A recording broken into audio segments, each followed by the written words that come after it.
Bonjour à tous. Je m'appelle Marie Maille, je suis consultante indépendante et j'ai accompagné le SLF depuis 1 an, depuis l'année dernière, pour l'élaboration de la nouvelle stratégie de communication dont je viens vous parler.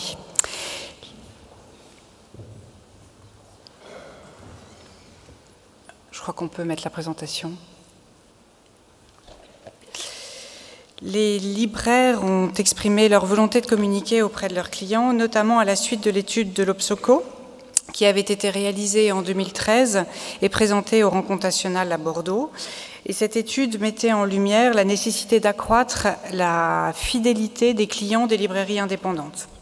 En avril 2014, le SLF a donc lancé une réflexion globale sur la communication. Ce travail a été mené avec des libraires, avec des associations de libraires, et validé ensuite par des groupes clients. Et il a donné naissance à l'élaboration d'une stratégie de communication avec comme première étape la conception d'une identité collective et ensuite la campagne dont je vous présente ici les principes et les résultats. Un nouveau message, une identité collective. Quels étaient les enjeux? D'abord, fédérer, parce qu'il s'agit bien de mettre en place une communication filière, donc fédérer une profession, un réseau, autour d'un message commun, autour de postulats qui ont été partagés et autour d'un signe graphique qui les rassemble, pour ensuite pouvoir déployer dans le temps une communication juste et cohérente. Communiquer pour soutenir bien évidemment la librairie indépendante en valorisant ses atouts et les valeurs culturelles et humaines dont elle est porteuse, donc s'affirmer pour conforter une position importante sur le marché du livre et augmenter ses résultats économiques. Et se distinguer encore davantage des autres circuits de vente en jouant la singularité de chaque librairie en même temps que la force d'un réseau. Le comportement des clients des librairies est assez paradoxal parce qu'ils sont viscéralement attachés d'un côté à leur librairie indépendante, mais dans les faits assez volatiles en termes d'habitude d'achat. Donc l'idée est bien de les fidéliser, puisqu'en les fidélisant davantage, la librairie peut améliorer ses résultats et tel était aussi l'enjeu de communication. Par exemple, les forts lecteurs, qui représentent 25% de la clientèle, ne réalisent qu'un tiers de leurs achats dans les librairies indépendantes et jouent la complémentarité des réseaux. Donc là, nous avons bien une population à fidéliser. L'idée était donc de fidéliser ceux qui doivent l'être, de conquérir les plus frileux, qui sont souvent des plus petits lecteurs qui n'osent pas rentrer dans les librairies, et puis ensuite de remercier les plus fidèles. Comment? En changeant de point de vue, en passant d'un discours très auto-centré libraire, moi, ma librairie, mon choix, mon métier, à la mise en scène des attentes des clients. Donc en changeant radicalement de ton, on quitte le ton engagé, le militantisme qui était assez ancré dans les habitudes de communication pour illustrer l'échange, illustrer le dialogue, être dans l'empathie, être dans le partage et ainsi porter les valeurs de la librairie, le professionnalisme, la convivialité, la confiance. Communiquer en réseau. Comment est-ce qu'on communique en réseau alors que la nature profonde est l'indépendance? Le réseau, c'est un atout d'image. C'est une force commerciale, mais en même temps, ce n'est pas facile parce que le réseau est très hétérogène avec des librairies qui ne répondent absolument pas aux mêmes enjeux. L'idée est de se rassembler sans se ressembler pour communiquer ensemble sous un signe fédérateur qui exprime toute la richesse de cette diversité. Et là, le voilà, ce signe, vous le connaissez maintenant, certains le portent aussi déjà. On a une diversité qui s'exprime par la palette de couleurs. C'est une identité collective qui n'a pas de couleur définie. On a un symbole, une imbrication de L qui exprime les différences de format de librairie. Et puis on a surtout librairie indépendante qui se décline au pluriel. Une identité collective, une campagne, mais quel territoire d'expression, quel message ? C'est le partage et l'expérience qui est un thème large qui a été choisi pour cette première campagne, mais qui pourra ensuite se déployer dans le temps selon différents angles.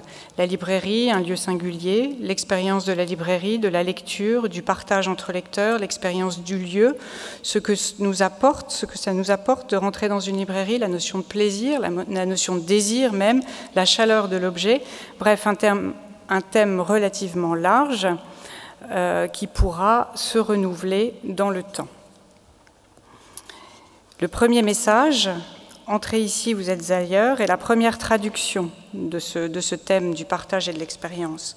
Pénétrer dans une librairie indépendante, c'est accéder à un monde à part et toujours singulier, puisque chaque librairie est unique.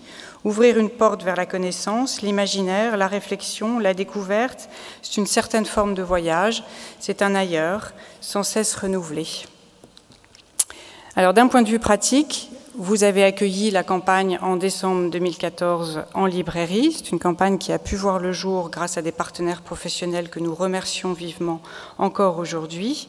Un dispositif relativement simple, 2 affiches, une affiche visuelle, une affiche un petit peu plus bavarde, et puis une collection de 4 marque-pages que vous avez pu donner à vos clients à Noël. La campagne s'est déployée sur le net, avec un site internet, librairieindépendante.com, qui pour la première fois a accueilli un outil de géolocalisation nationale et puis une page Facebook.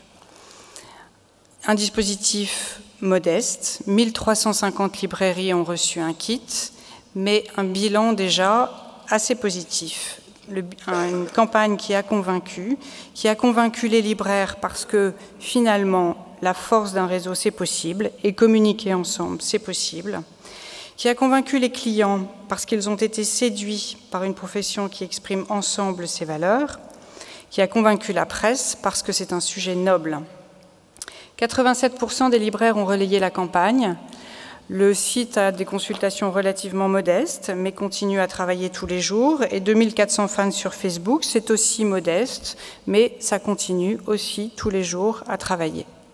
30 articles de presse, 7 émissions de radio, 3 passages TV, et surtout un chiffre qui a retenu toute notre attention lorsqu'on a réalisé le bilan de la première campagne, 100% des libraires souhaitent que le réseau des librairies indépendantes poursuive des actions de communication en commun.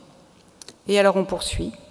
On poursuit cet été dans la presse nationale grâce au partenariat avec Gallimard et son agence média qui s'appelle Occulture.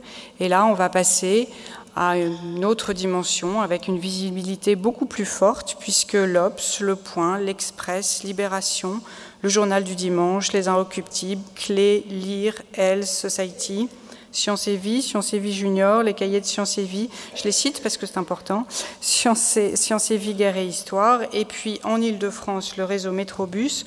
Tous ces médias vont accueillir la campagne de début juillet, à peu près, fin juin, début juillet, jusqu'à fin août.